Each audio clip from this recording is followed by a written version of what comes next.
రాజులు మెచ్చే ఫుడ్ రాగులు అని చెప్తాది మా అమ్మ ఎప్పుడు.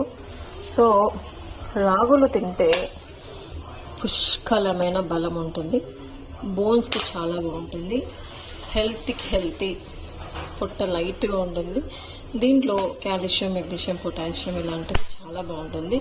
పిల్లలకి ఎస్పెషల్లీ గ్రోత్ లేని పిల్లలకి రోజు ఈ దోశ పెట్టే టైంలో, దోశపిండి కలిపే టైంలో ఇలా రాగులు కలిపేసేసి దోశ చేసినట్టయితే, కొంతమంది రాగి దోశ తినరనమాట.